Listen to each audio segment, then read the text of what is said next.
Buenas noches, esta es la segunda oportunidad en la edición 2019 de nuestro programa.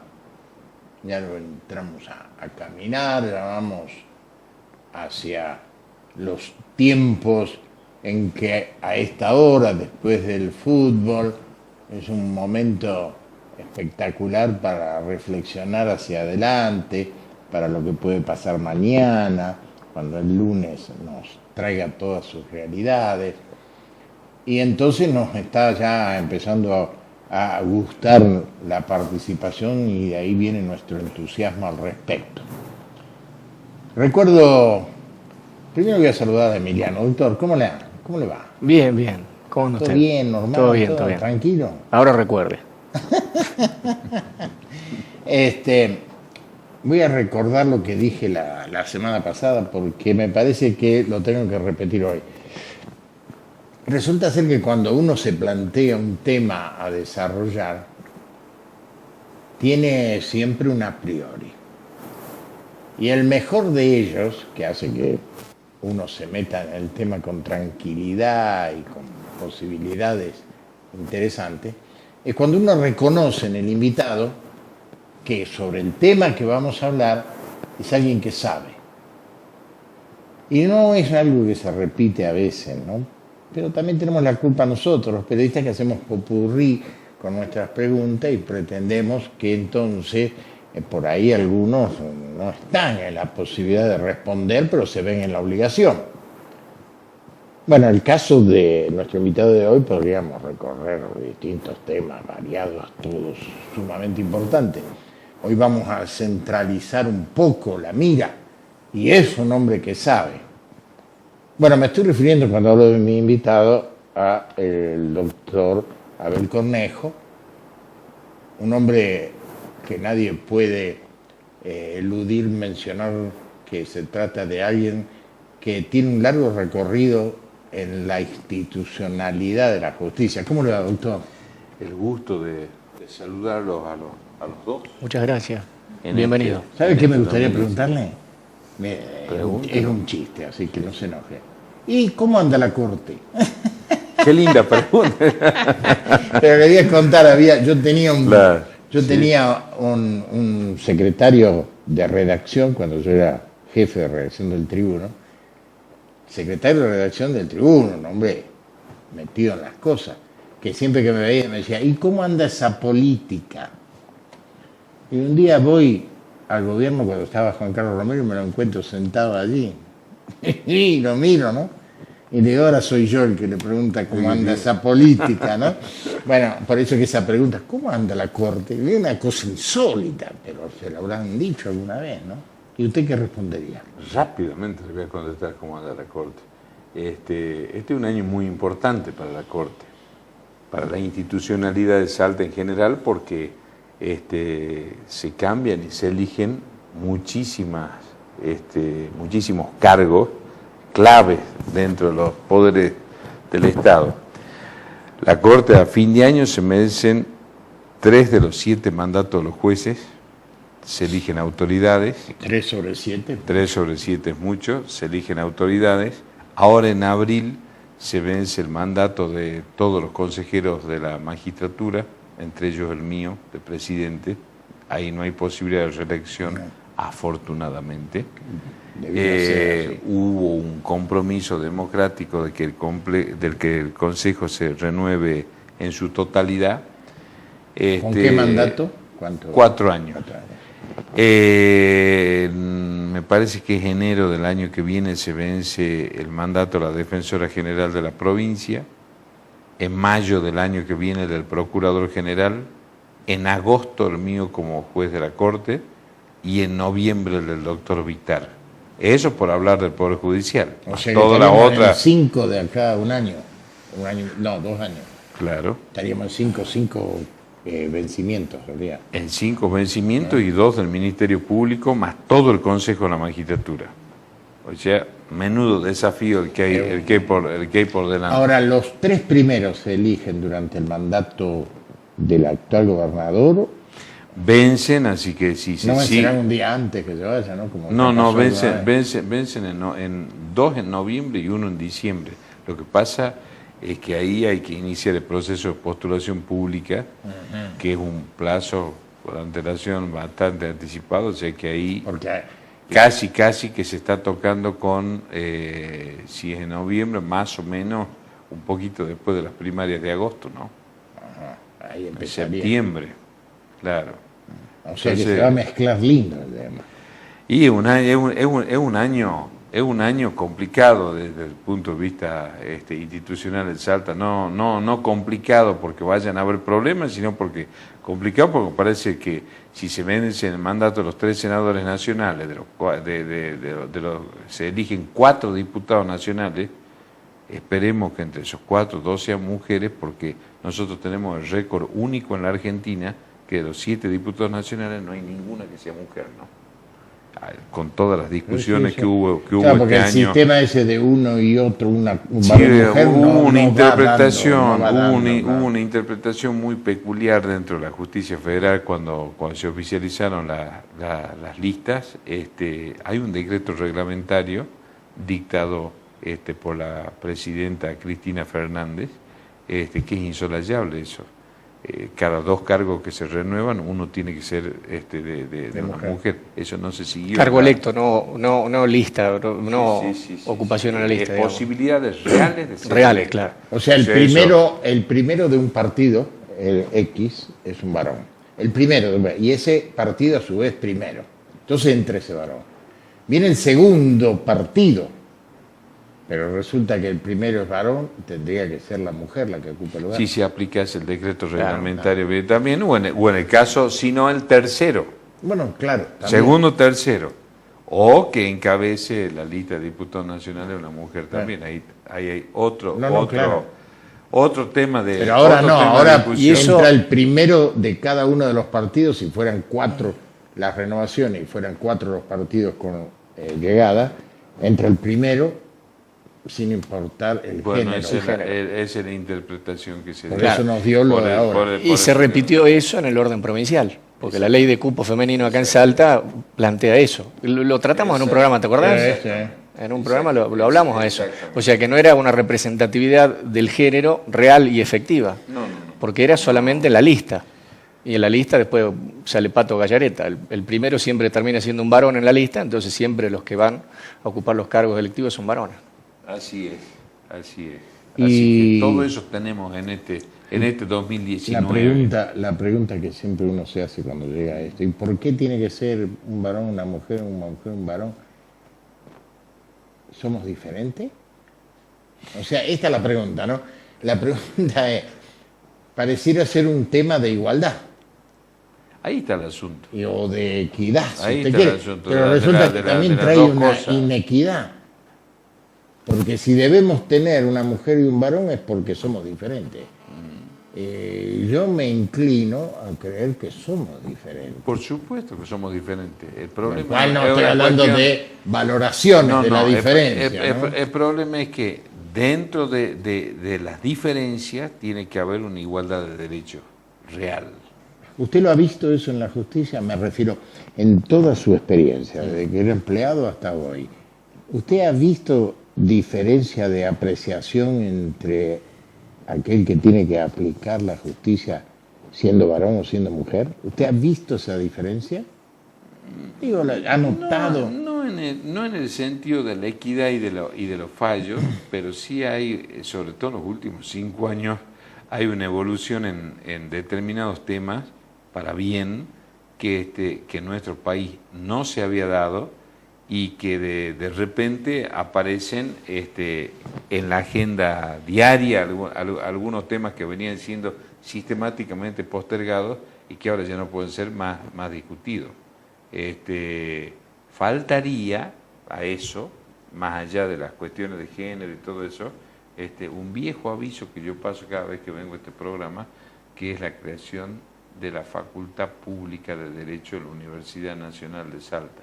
Me voy a morir insistiendo con eso, porque ahí no solamente, esa es otra cuestión en tema de la igualdad, cuando hablamos de las cuestiones de los concursos universitarios y de la libertad de cátedra y de la igualdad de oportunidades en los concursos, tiene que haber concursos.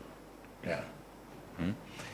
Y además del rol que tiene una facultad de Derecho pública en la formación de futuros funcionarios y magistrados del Poder Judicial y del Ministerio Público y de la Justicia Federal, que creo que es una mirada total y absolutamente diferente. Yo o sea que el una juez... universidad pública y la verdad es que... A ver, el juez comienza a ser juez el primer día que entra a la facultad. Por supuesto, el juez... A partir de ahí empieza... Es que justamente por eso se pide un mínimo de antigüedad para ser juez, para que de acuerdo a sus vivencias, de acuerdo a su experiencia, pueda volcar. Y es variable a qué universidad va. Por supuesto, por supuesto. Bueno, la Argentina, uno de los grandes desafíos que tiene es la recuperación integral de la educación pública, ¿no? Es un país que se formó en base a la educación pública. Sí. Cuando la Argentina fue un gran país, que lo fue, se construyó y aparte es el primer nivelador social de educación pública. Sí. Pero bueno, ahí hay toda una apuesta por delante que hacer, entre ellas, por una de las razones del tema que me invitaba hoy, ya vamos a hablar alguna en su momento sobre las currículas educativas también, ¿no? Ajá. Y su contenido. Y fíjese usted que eso que estamos abordando, el tema de la gratuidad, o sea, la universidad pública, la educación pública o la educación arancelada, es un tema eminentemente político y es un tema que corta transversalmente la historia política argentina. ¿Por qué? Porque los dos grandes movimientos políticos argentinos, la Unión Cívica Radical y el movimiento justicialista, el Partido Justicialista, el peronismo, asentaron parte de su historia dentro de nuestro país en tanto y en cuanto participaron bregando por la educación pública. La reforma universitaria de los radicales, el peronismo con la educación pública y el acceso a la universidad de todos los ciudadanos. Entonces, ¿qué es lo que está pasando ahora? La respuesta, a mi modo, es muy sencilla. Estamos en un cambio epocal signado por la política impartida desde el gobierno nacional. Y en orden a eso también hay que acordarse que, sobre todo a principios del siglo XX, un partido que quedó prácticamente minúsculo, reducido a la provincia de Santa Fe, con alguna muy pequeña expresión en el ámbito de la ciudad de Buenos Aires también. Socialismo. Claro, el socialismo fue imponente. Que muchos desconocen la diferencia entre el socialismo, por ejemplo, en la Argentina, y lo que se conoce como el marxismo. No, claro. A veces algunos creen que era lo mismo, porque aquello eran las repúblicas soviéticas socialistas, ¿se acuerdan? Pero nosotros tuvimos dirigentes socialistas de un nivel intelectual enorme en la Argentina. Alfredo Palacio, Mario Bravo, Enrique Digman, Carlos Sánchez Viamonte, Federico Pinedo en sus primeras épocas, también fue dirigente socialista. Y para mí, un ícono fue la lucha de la mujer. Que fue no estamos hablando del Federico Pinedo de hoy. No, del abuelo. Del abuelo. Sí. Un ícono de la lucha de los derechos de la mujer, que fue de las primeras médicas argentinas, compañera de un tío abuelo mío en la facultad, Alicia Moró, Juan B. Justo. Sí. Bueno, fíjese de quién estamos hablando, ¿no? Mucho más acá Alfredo Bravo. Movimiento político que después se fue degradando en tanto y en cuanto los que aparecían como líderes de ese movimiento político del socialismo permitían que la sociedad lo viese como una sustancia que se estaba desmenuzando. Por ejemplo, me acuerdo de Esteves Boero, me acuerdo ahora del socialismo de Santa Fe. O sea, lo estamos viviendo, no es un socialismo puro, sino que son el peronismo santafesino políticos que levantan banderas consignaba falsamente. El peronismo, ¿no? Santafesino, especialmente el rosarino, que tenía una complicación ahí, consignaba aquello de a los gritos de acto, Esteves Boero, Socialista y estanciero. estanciero. Claro, por eso la degradación del partido. Lo cual mezclaba un poco, ¿no? Es lo eslogan, a veces suele ser un editorial, ¿no? Sí, claro. Es buenísimo, ¿no? Estábamos hablando de el invitado que sabe, ¿no? Que vos le tiras y pum, pum, pum, pum, pum, pum, rebota. Qué fácil es así hacer periodismo, por eso nos gusta. Y hoy estábamos hablando del pasado argentino recién. Los cimientos, el pasado como cimiento. De aquello esto, de aquello lo que hoy ya no es. Y eso como bueno o malo y según se mire. Hace pocas horas nomás hemos vivido un hecho que pasa inadvertido en nuestra relación cotidiana, porque los hechos históricos aquí están ligados en la Argentina al ciclo lectivo. Entonces, si un prócer, un hombre eminente nace en las vacaciones, chao, está condenado a que su nacimiento no tenga trascendencia, ¿no? Y si muere, como puede morir la gente mucho, especialmente en el pasado, en el invierno, entonces sí agarra el tema de el ciclo lectivo, y de ahí entonces nos volvemos necrofílicos al respecto, ¿no? De los recuerdos. Y hace pocas horas, digo el viernes, tuvimos el recuerdo del nacimiento de quien en vida fuera luego el general Martín Miguel Güemes, o de Güemes, según como usted prefiera. Eso era un modismo de la época. Y quien hoy está ocupando este lugar trascendente en la Corte, quien es un hombre que tiene una participación en Salta más que reconocida, tanto en la justicia federal como en la justicia local o provincial, es un especialista en el estudio de vida, obra y demás de Güemes. Ha escrito, sigue escribiendo al respecto, se ha documentado y ha convertido sus notas y su libro en un lugar más de la documentación profusa que hay sobre Güemes, y queríamos hablar un poquito de eso. Y la pregunta más o menos que sintetiza la intención es: ¿qué quedó en el presente de hoy de la existencia de Güemes? ¿En qué podemos ver que Güemes fue salteño? ¿En qué podemos ver que fue argentino? ¿Dónde está el legado? Más allá del conocimiento, ¿no? El legado. ¿Quedó algo de Güemes en la salteñidad de hoy? Esa es una pregunta fascinante y provocadora. Sí, claro. Fiel a su estilo. No, Muy me la bien hizo eso. él me dijo que la hiciera. Ahí hace justamente unas horas yo publiqué primero en un portal de internet y después en un diario de gran tirada, porque no se debe pasar archivos por televisión. Ya me han enseñado, entonces no digo nada. Pero de lo que hay que plantear son dos cosas ahora, a propósito de esta pregunta. De aquel Güemes a hoy, lo que debería haber quedado, que es la acción y el pensamiento, queda poco, muy poco. ¿Qué es lo que queda actualmente? Pequeños cenáculos o grupos refractarios mínimos que han reinventado una figura hacia una suerte de conservadurismo ultramontano que está muy bien para el turismo. Los desfiles, fíjese que cuando yo veo pasar los desfiles del 17 de junio, por ejemplo, Sí.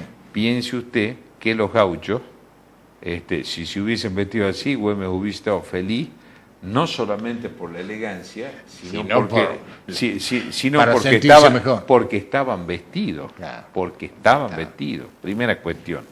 Otra cuestión de las Apenas deformaciones. uno piensa que vendrían. De la usted vendrían de calzón y me ha chiripá, contado, ¿no? que tiene un nieto gaucho, entonces Sí. yo quiero, le vamos dirigido a él, a ese nieto gaucho Villazón, decirle lo siguiente: La bombacha de Gaucho, por ejemplo, es de fines del siglo XIX, porque ahí se produce una gran inmigración árabe en el norte de la Argentina, y como era la babucha de los mamelucos, que es mucho más fresca, es adoptada por los hombres de campo. Especialmente en la zona... Especialmente en el norte, de los cosecheros, todo eso. En el sur, fíjese que es totalmente diferente distinto, eso, ¿no? Es un pantalón más bombilla, digamos, ¿no? O sea que eso tampoco era así. El mismo poncho rojo, el poncho de Güemes es un poncho de Vicuña. Uno de los retratos célebres de Güemes. No era rojo eso, no era marrón. Esas son cosas que se han ido adquiriendo, después se van incorporando, lo cual está muy bien, pero eso ha hecho un sincretismo que lo que me preocupa a mí, que es la segunda cuestión, dentro de 2 años exactamente se van a conmemorar 200 años de la muerte de Martín Miguel de Güemes. Yo digo, ¿cómo recordarlo a Güemes a 200 años de su muerte? ¿Qué sería lo mejor? ¿Qué me imaginaría yo que lo mejor que podría pasar? Que vengan no solamente historiadores, que vengan distintos pensadores, desde luego periodistas, educadores de todo el país, y que se pueda hacer un gran debate nacional sobre la figura de Güemes, porque hoy, si bien Güemes es cierto que se ha conseguido que sea héroe nacional, que se lo considere uno de los padres fundadores de la patria, yo digo que es el padre de la identidad nacional. Pero lo de héroe yo creo que hay que discutirlo. Claro. Porque... O lo de héroe, lo de prócer, todo ese tipo de cosas. Pero lo de héroe sobre todo es más mitológico. Sí, y además se recuerda siempre a través de la epopeya. Sí. Y no de la profundidad de esa epopeya y las razones y los modos y todo lo demás. Entonces, pero vamos a meternos más en profundidad, Jorge, en una cosa, que es, ahí sí empezamos a develar algo ya de la historia de Salta que hay que develar de una vez por todas.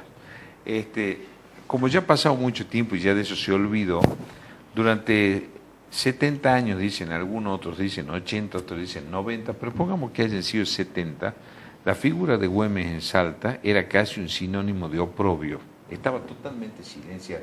Estaba prohibido nombrarlo a Güemes. Estamos hablando de a partir de la muerte de Güemes hasta prácticamente... El primer centenario. Digamos. Claro, entonces el primer centenario viene el primer gobernador elegido por la ley Sáenz Peña, que antes había ganado una elección y había sido proscripto, que era Joaquín Castellano, que en el centenario de Güemes declara una semana de homenaje para Güemes. ¿Y qué hace Joaquín Castellano? Porque eso nos guía al pensamiento de Güemes. Sanciona la famosa ley Güemes, que es la primera ley de derechos sociales de los trabajadores en Salta. Eso era Güemes. Y dice Joaquín Castellano en un célebre discurso... Viene del Estatuto del Gaucho. Exactamente. Eso viene del Estatuto del Gaucho, del fuero gaucho, claro, como se le llamaba, que era inspirado en los fueros. Algunos dicen los fueros de Vizcaya, otros los fueros de Castilla, otros los de Aragón, pero ¿qué pasaba? Al no tener circulante, no tener con qué pagarles a los gauchos las acciones de guerra, Güemes empieza a repartir pequeñas parcelas, porque además él consideraba que en el arraigo, en la productividad y en la dignificación de quienes habían luchado estaban construyendo una nación, claro, que era lo que los enemigos de Güemes más le criticaban cuando decían, ¿por qué no organiza institucionalmente Salta? Y Güemes contestaba, porque primero es la patria. Entonces él tenía esa concepción, que además era una concepción confederal.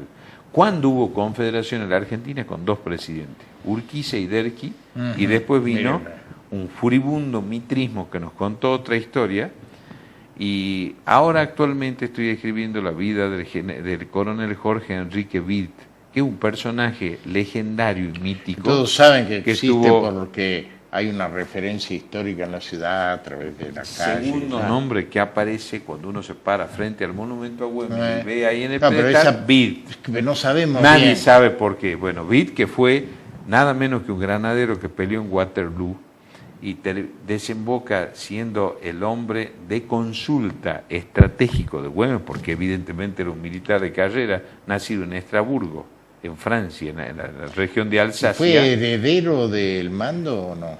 Bueno, Güemes, en lecho de muerte y en artículo mortis, a pesar de todos los capitanes que tenía a su alrededor, que era gente de peso, confía en Vid en que expulse a los españoles. Juramenta incluso, dice la historia. Así es, ¿no? Y le da su sable. Bajo juramento. Lo interesante de eso es la persecución posterior que sufre Vid después de cumplir ese legado. Y Vid vive 2 años casi de zozobra. Hay un intento de asesinato respecto de Vid. ¿Y usted sabe por qué lo querían matar a Vid?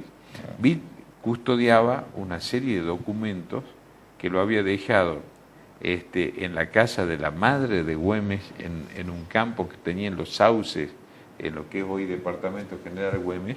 Tenía un pequeño baúl donde habían papeles, correspondencias e instrucciones militares de Güemes, o sea que era de un valor histórico incalculable. Todo se quemó, le incautaron eso, trataron de matarlo camino a Catamarca, fingieron que le iban a pagar una recompensa, porque se considera que Vid es una de las pocas personas que siguió a ultranza el legado de Güemes, y se había desatado una puja política imponente tras la muerte de Güemes, ¿no?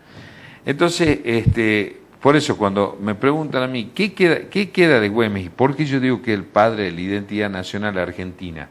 Porque en 1815 en adelante, cuando Güemes asume como gobernador de Salta en forma casi plebiscitaria, y los gobernadores se designaban desde Buenos Aires por imperio de la... era el estatuto de 1811 que imponía eso. Es el primer gobernador en realidad electo por el pueblo de su lugar. Entonces, además de esta cuestión, Alvear, que era el director supremo, y Álvarez Tomás después, manda una serie de emisarios a Europa con el fin de que acá se designase un príncipe de alguna de las casas reales europeas y hacer una suerte de democracia parlamentaria, pero que estaba muy lejos del concepto de independencia confederativa de Güemes. Por eso le llaman el Artigas del Norte. Artigas le escribe una carta a Güemes, que Güemes nunca se la responde porque lo matan, ¿no? Convocándolo también a esa unión de los pueblos libres que quería José Gervasio de Artigas, que tenía también una idea federal de organización. ¿Para qué sirve el federalismo 200 años más tarde? Que siempre los chicos me preguntan, se habla de eso. Todo el tiempo se habla del federalismo, y cada vez tenemos un país más central, porque si esto hubiese sido un país confederal, la distribución de la riqueza, ese es el sentido primordial del federalismo, hubiese sido mucho más equitativo. Y el desarrollo de todas estas provincias también. Y con la muerte de Güemes no solamente se trunca el ala derecha del ejército de los Andes, porque el plan sanmartiniano concebía que Güemes confluyese en Lima, y otra también hubiese sido la suerte de San Martín en ese sentido, sino que además la nación... Hubiese terminado San Martín mucho más fortalecido. Mucho más fortalecido. Y quizás no hubiese sucedido era totalmente lo diferente. Que conocemos como esa cuestión con y lo fundamental, Bolívar. Hay un historiador boliviano que escribió un libro que se llama Ni con Lima ni con Buenos Aires, Charcas, un estado posible, que ese estado que se imaginaba un poco Güemes, tenía mucho que ver con el norte nuestro, argentino, con el norte de Chile, con la parte de Atacama, con toda Bolivia. Acuérdense que Tarija es una de las ciudades más leales a Güemes, ¿no? Y el sur del Perú, que si uno lo ve desde el punto de vista geoestratégico, geoestratégicamente hoy sería una nación poderosa esa. Entonces sería casi como también, el Psicosur, digamos. Claro. Exactamente, pero con una capacidad productiva y generación de hidrocarburos, todo, donde había una visión que me parece que por lo menos es interesante discutirla y conocerla, porque entonces o sea que había otro país, ¿no? A ver, si coincide Emiliano con esto. Hay cosas que no están, pero deberían estar, de lo que Güemes fue en el planteo, en el debate de hoy. Exacto. Debiera aparecer el debate acerca de eso. ¿Qué es lo que usted propone con ese Congreso del año 21? Eso sería honrarlo a Güemes. Quien primero se animó eso, otra figura olvidada de Salta, el primero que se anima a eso es Bernardo Frías. La historia de Frías es casi, hablando de epopeya, una proeza, yo diría. Tarda casi 17 años en publicarla hasta que un congreso empieza en 1906, con una impronta, una gran discusión en el Congreso de la Nación, un gran debate encabezado por Ángel Justiniano Carranza. En 1927 se hace un Congreso Nacional de Historia en Jujuy y justamente Joaquín Castellanos ya había dejado de ser gobernador de Salta, a pesar de no ser del signo político de Frías, dice que la obra de Frías es la primera obra de historia argentina desde el interior hacia Buenos Aires, ¿no? Y uno cuando lo lea Frías puede no coincidir en algunas cosas desde el punto de vista ideológico, pero sí es maravilloso la lectura que tiene sobre la época, sobre la organización, y nos muestra a Güemes algo que no sé por qué se le niega como si fuese algo menor, que creo que es el mayor capital, sin desmerecer un ápice su figura como militar, como combatiente, como un gran revolucionario, o como dice Castellano en Güemes ante la historia, un socialista avant la lettre, porque él incorpora a hombres, mujeres y niños en la guerra gaucha. No es que las mujeres eran solamente su aparato de inteligencia, hay gauchas que van y que pelean, como fue Juana Zurduy en el Alto Perú, el actual Estado Plurinacional de Bolivia. A Juana Zurduy no se la contaron, perdió 4 hijos durante la Guerra de la Independencia. Acá hubo miles de gauchas anónimas porque era todo un pueblo en armas, pero todo un pueblo en armas puede seguir y enfrentarse a la lucha desde la miseria más absoluta cuando hay un líder conductor que inspira, y que José María Paz, para denostar la figura de Güemes en sus memorias póstumas, fíjese, hace una cosa muy curiosa porque lo critica a Güemes, que dice que es un demagogo y un tribuno de la plebe. Dice que es gangoso, pero dice que con su verba inflamada lograba adormecer la voluntad del pueblo, adormecer, ¿no? Y entonces lo extraordinario de Güemes es que es el primer líder conductor político que hay en lo que después sería la República Argentina, y cuando se inician todas estas negociaciones que digo y se empiezan a apagar las soflamas de la Revolución de Mayo, Güemes cree que nosotros teníamos que declarar a como dé lugar la independencia. Por eso yo digo que es el padre de la identidad nacional argentina. Eso es lo que hay que discutir y lo que hay que enseñar. Y participa difundiendo el Congreso del 16 de Tucumán, ¿no? Absolutamente. Él difundía en sus proclamas. Absolutamente. Las ideas, las cosas que se Juan Manuel Güemes, que es su hermano. Tenía un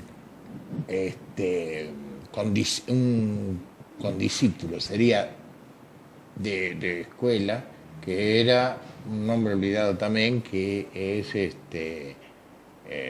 aquel que se recuerda con una calle de una cuadra. Pacheco de Melo. ¿Cierto? Claro. Que es donde está nuestra radio, es Pacheco de Melo, que la gente dice, ¿quién será tiene una curiosidad Güemes con Pacheco de Melo. Pacheco de Melo era mayor que Güemes, pero es quien lo induce a Güemes a la lectura de Kant y Descartes. Nada menos, ¿no? Pero era un sacerdote, era un sacerdote que fue muy amigo de Güemes. Sí.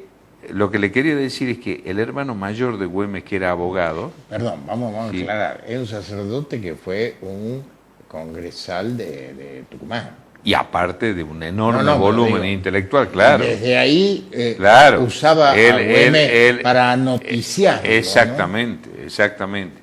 El hermano de Güemes le manda una carta a José Ignacio Gorriti, que es el diputado por Salta, junto con Mariano Boedo al Congreso de Tucumán, diciéndole, no importa, dice la carta, y me hace gracia, pero dice, no importa que se imponga al Inca o no, porque Belgrano había tenido una reunión en ese momento proponiendo que si no era un príncipe europeo... Güemes, a pedido de casualmente de Pacheco de Melo, lo promocionó el tema. Sí, dice que sea el Inca o no, pero que se declare la independencia. Claro. Ahí está. Y después él pide que se haga un congreso en Catamarca, que después se lo quiso menospreciar a ese congreso, como diciendo que era un congreso para rearmar las tropas del norte, y en realidad era un congreso netamente federal, ¿no? Hace un ratito hablábamos de Juana Zurduy y yo me quedé pensando, porque ahora, en la actualidad, la coyuntura argentina indica que, y tal vez la coyuntura mundial, a veces nos pone frente al nuevo paradigma, que sería la cuestión de género, la participación de la mujer en los temas importantes de la sociedad. Pero a la pucha si fueron importantes aquellas mujeres, Juana Zurduy, me acuerdo en Brasil, Anita Garibaldi. ¿Y qué es lo que ha pasado? En aquella época era muy fácil evitar la difusión de esa participación de esas mujeres en estas gestas independentistas, y entonces era difícil que alguien pudiese entender y comprender la realidad social. Eso no pasa ahora simplemente por una cuestión tecnológica, porque cualquiera puede saber lo que las mujeres están haciendo, lo vemos por televisión, lo vemos por internet. En esa época no se difundía. Además de las que mencionamos ahora. Las tropas de Belgrano llegan al norte acompañados de una gran cantidad de mujeres, ¿no? Se usaba, usted sabe eso que el término ese que se utiliza, las famosas mamitas. Exacto. Claro. Y en las tropas del Perú pasaba lo mismo, en las tropas del Ejército Real del Perú, hasta que el brigadier La Serna las prohíbe. Ajá. Porque obviamente eso no contribuye a la disciplina del ejército, sí, sin además duda. La iglesia debe haber tenido ahí Debe haber habido de todo un poco ahí. Lo que es muy interesante también para conocer de parte de esa época que Güemes estuvo silenciado, usted sabe que los gauchos de Güemes fueron consideradas tropas irregulares. Claro, ¿no? claro. Y uno de los que peleó, montoneras hablando de de Güemes. pasajes cortos y perdidos, Ajá. cuando tenía 14 años, era don Zacarías Antonio Yancy, Claro, que después llega a ser gobernador de San Juan. Y cuando tiene más de 80 años, Zacarías Yancy recibe, cuando se organiza administrativamente el ejército argentino, recibe en San Juan un día en su casa una citación para Buenos Aires, donde se le concedía el grado de general de la nación. Entonces Yancy cree que es un error. Esto contado por un descendiente directo de Yancy, que es académico nacional de medicina, el doctor Alfredo Camargo, que me regaló todos los papeles, copia de los papeles de la historia de Zacarías Yancy, muy interesante, ¿no? Entonces Yancy dice al principio que él no podía creer que lo llamen para hacer lo general de la nación. Claro, porque él mismo se octogenario, porque él había tenido el honor de pelear con Güemes, pero siempre venció considerado una tropa irregular. Entonces, a partir del reconocimiento de Zacarías Yancy, que se hace una ceremonia especial, concediéndole el cargo, el grado de general de la nación, los gauchos de Güemes pasan a ser incorporados como fuerza regular de la independencia argentina casi 70 años más tarde de esa gesta. Fíjese toda la cosa que han pasado. Creo que fueron los partisanos que después conocimos y sentimos que se divulgaban positivamente contra el nazismo en distintos lugares de Europa, que eran ejércitos que en principio se consideraban regulares y demás, así es, pero que fueron adquiriendo identidad militar. Lo curioso, yo después de la mirada de Güemes escribí otro libro que se llama Jefes Sitiadores, que se lo debo. Sí, sí. Bueno, jefes sitiadores son los distintos jefes que invadieron 5 veces la ciudad de Salta, que eran militares de altísima formación académica, lo cual enaltece mucho más la figura de Güemes en el sentido, ahí está toda la guerra de recursos. ¿Y qué hacen cuando le escriben cartas, por ejemplo, el mariscal Pezuela, el mariscal La Serna o el general Ramírez Orozco a Güemes? Lo trataban de caudillo, que era como si fuese un jefe popular. Despectivamente. Despectivamente. Un alzado. Claro, pero nunca reconociéndole grado militar, ¿no? Ahora, lo curioso es que habiendo sido el antemural, como decían, por el cual no pudieron sortear los españoles para llegar a Buenos Aires y hacer sucumbir la Revolución de Mayo, después cuando ya es independiente, primero las Provincias Unidas, después la Confederación Argentina, tenemos 4 nombres nosotros como nación, nación argentina para la sanción de las leyes, pero no reconocimos a esos gauchos en su condición de Güemes tales, tenía ¿no? una particularidad con otros llamados caudillos también, que Güemes era un hombre de formación militar cierta, Sí, sí. ¿cómo cierta y no? concreta y de grado. Sí, sí. O sea, y sin embargo, hubo otros caudillos más conocidos o más trascendentes como tales, pero que no tenían esa condición. Sin ninguna formación. Aunque gustaban de pelearla bien, de acuerdo a... Hablando de circunstancias. mujeres historiadoras, para comprender a los gauchos de Güemes y su idiosincrasia, y lo que es Güemes como político, hay un libro muy interesante escrito por una gran historiadora a quien yo quiero y admiro mucho, que es Sara Mata, que escribe un libro que se llama Los gauchos de Güemes, donde está toda esta idiosincrasia y todo ese ascendiente que tiene Güemes sobre el pueblo de Salta, y no solamente sobre el de Salta, porque después, aunque Jujuy se independizó, lo tuvo también sobre Jujuy, sobre Orán, sobre Tarija y sobre todo la relación con muchos caudillos del Alto Perú. Y otra anécdota muy interesante es que en una de las invasiones realistas vino a Salta Agustín Gamarra, que era peruano. Después llega a ser presidente de la República del Perú, independiente, Gamarra sirviendo a las tropas españolas. Empieza a tener correspondencia con Güemes y se aborta la sublevación, porque Gamarra iba a pasar al bando güemista. Ajá. Después a Güemes lo matan y Gamarra, ya en su senectud, recuerda esta anécdota, pero esas características de los hombres carismáticos que tienen ese poder de convicción, ¿no? Para darle el corte a lo que comenzó con aquella pregunta, este es un año decisivo en el país, ¿no? Y que puede servir en Salta también para señalarlo como un comienzo de una nueva época.